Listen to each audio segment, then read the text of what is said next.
Hi guys, I hope you're having a fantastic day. So today I was downtown Ottawa when Minister Mark Miller made his announcement. I was really tempted to head to where the building where he was going to make the announcement, but obviously I don't have a press pass and I did not want to get embarrassed. So today the announcements were not very surprising, but was pretty disheartening. We don't really know what direction exactly this is going in, and we'll talk more about it in the later part of the week. But I just wanted to give you like the quick facts, okay, just to share it. It's on the IRCC's website for those who don't have time to look for it. So, number one, the proposed reduction of temporary residents from 6.5% of Canada's total population to about 5% is going to be reflected in the 2025 to 2027 immigration levels plan, which is going to be announced November 1st. So Canada usually announces their immigration level plans in November, where they give an idea of like the number of temporary residents, permanent residents, and the different other, category of people that they hope to, welcome into the country. They share all of that. So by November 1st, we'll have more information, about what this would be. The next one is graduates from programs at public colleges will remain eligible for a postgraduate work permit up to 3 years if they graduate from a field of study linked to occupations in long-term shortage.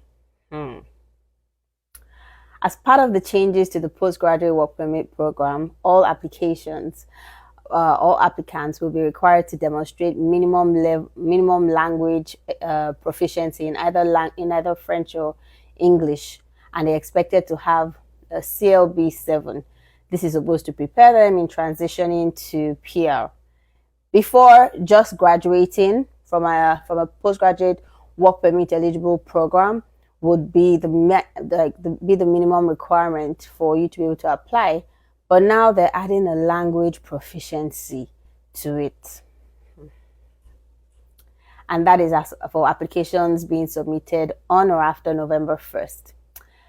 2025 to 2026 study permit intake cap will now include master's and doctoral students. They would now be required to submit provincial attestation letters or territorial attestation letters. From January 1st, 2024, cost of living requirement was updated to better reflect the true cost of living in Canada and help prevent students' vulnerability and exploitation. With regards to that, I've said over the years, Canada is not an affordable place to study, and it's best people come prepared with their finances intact. So the minister is just reiterating that. More information is going to be shared from time to time, but more information is going to be shared also on IRCC's website with more of these information, more details on how they plan to carry out these new policies. But the aspects that are standing out to me are the language. Already people it's part of the study permit application, optional documents to provide language proficiency test. It's not compulsory, but now IRCC is making it compulsory for you to apply for a postgraduate work permit on or after November 1st to have an English language test with a minimum of a CLB 7. People struggle to get that. Quite a number of people, they can't get into the pool because their language scores are poor. This is one of the things that are becoming that kind of like a concern to me. Like, I'm cracking my brain. I understand the reasoning behind why they're doing this, but like the postgraduate work permit used to give students the opportunity to have enough time to qualify for PR, which includes either getting the necessary job or rewriting the test till they get the perfect score.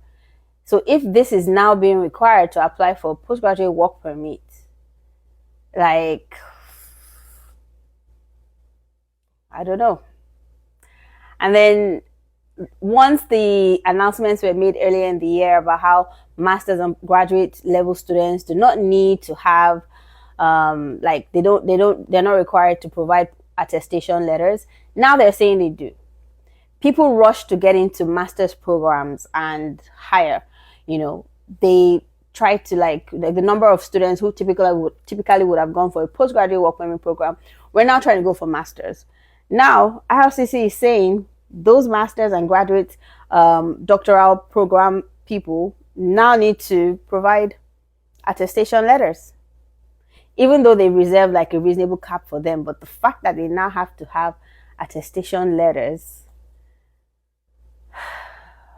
well, to be fair, that's not too crazy because as they're getting their acceptance letters, that can be issued. But I don't know. I feel like I feel like IRCC is going in a direction that is very worrisome. What do you guys think? Share in the comment. What do you guys think? I'm still in Ottawa and I'm like, this is like, I wish I could just like, I wish there were ways we could advocate better for people.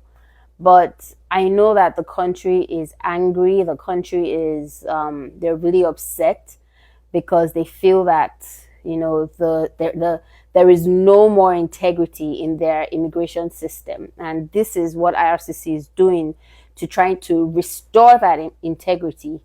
But I don't know. And we're hopeful. We don't really know where this is going. But we're also still trying to get more answers. But if you can go to the UK or Ireland to acquire your master's, please do. Our sister company, Harvestfield Educational Services, places students in the UK, in the US, in Ireland, Amsterdam, Germany, like different countries. We place students in those countries. So if you want to get your master's, we can assist you. You go there, you get your 1-year master's, and then we can now, when you're done, we can now counsel you for how you can come to Canada on a permanent residence, if that is your end goal and you don't want to be in this limbo. Okay, so be sure to reach out to us. We do hope things get better. Don't lose hope. Follow Enter Canada. Cheers.